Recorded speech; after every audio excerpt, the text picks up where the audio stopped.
ہماری کوئی ریلیٹیو خاتون آئیں ملاقات کے لیے, ہماری محرم خاتون تھیں وہ. انہوں نے مجھے بتایا کہ میں کہیں بھی جاتی ہوں تو لوگوں کو نہیں پتہ ہوتا کہ یعنی میری رشتہ دار خاتون ہے وہ. تو بہت سی خواتین مجھے ویڈیو دکھا رہی ہوتی ہیں, یہ مفتی دیکھو, یہ انتہائی فضول آدمی ہے, اور ہم اپنے بچوں کو اب اس کے پاس جانے سے روکتے ہیں. کل کی بات ہے, خاتون نے مجھے بتایا, میں نے کہا آپ جب معاشرے میں چلتی پھرتی ہو تو لوگوں کو تو نہیں پتہ کہ آپ میری ریلیٹیو ہو, تو کیا تبصرہ ہوتا ہے عورتوں کا نا. مردوں میں تو ہم چلتے ہیں, خواتین کا ہمیں نہیں پتہ چلتا کہ ان کے کیا کمنٹس ہیں. آزاد ذرائع سے ہمیں معلومات نہیں ملتی. تو کل کوئی خاتون آئی تھی ہماری ریلیٹیو, انہوں نے بتایا کہ میں ایک جگہ بیٹھی ہوئی تو کسی خاتون کو نہیں پتہ تھا کہ یہ میری کوئی ریلیٹیو ہے. تو اس نے کہا کہ یہ مفتی کے اتنا فضول قسم کا آدمی ہے, یہ مجھے زہر لگتا, یہ اسٹائل تھا, مجھے زہر لگتا ہے یہ آدمی. موبائل میں دکھا رہی تھی. تو وہ ہماری جو ریلیٹیو خاتون تھی انہوں نے پوچھا کیوں بھائی ان میں کیوں زہر ہے.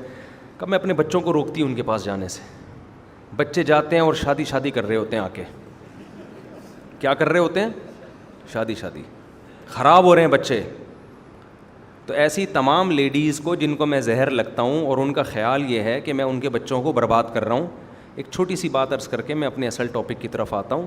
دیکھو یہ بالکل ایسے ہی ہے جیسے آپ کو تبلیغ والے زہر لگتے ہیں کہ آپ کے بچوں کو سہ روزے پہ لے گئے, 4 مہینے پہ لے گئے. لگتے ہیں کہ نہیں لگتے؟ ایسے لوگ میں نے دیکھے ہیں کہ یار ہمارے بچوں کو بگاڑ رہے ہیں, زہر لگ رہے ہیں ہمیں.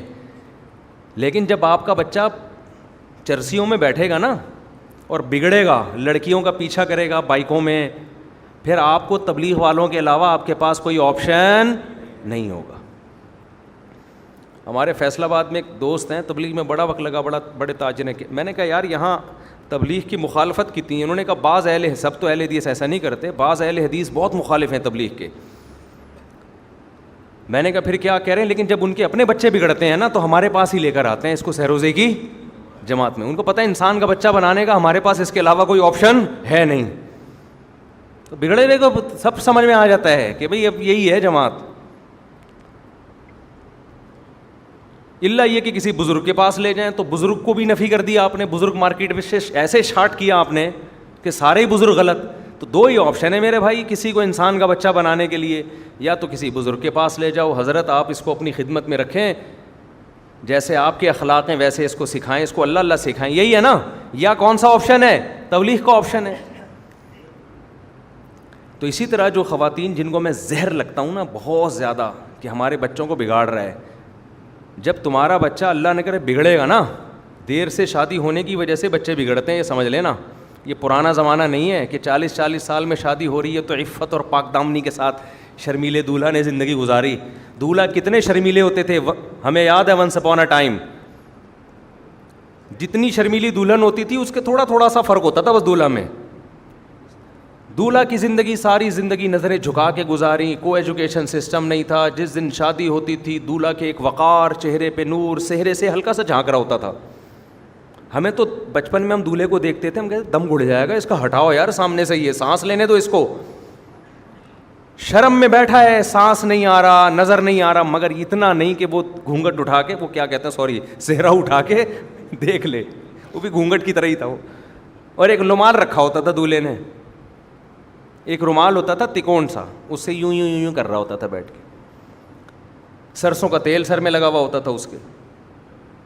یہ تیاری ہوتی تھی دولہا کی نا, سرسوں کا تیل سر میں لگا ہوا ہے, سائڈ کی مانگ یا بیچ کی مانگ نکالی ہوئی ہے اس نے. ایسے شرمیلے دولہا 40 سال میں بھی کبھی گناہ کا ان کو خیال نہیں آیا. جو شادی میں اتنا شرما رہا ہے وہ برائی میں کتنا شرمائے گا, خود سوچو نا.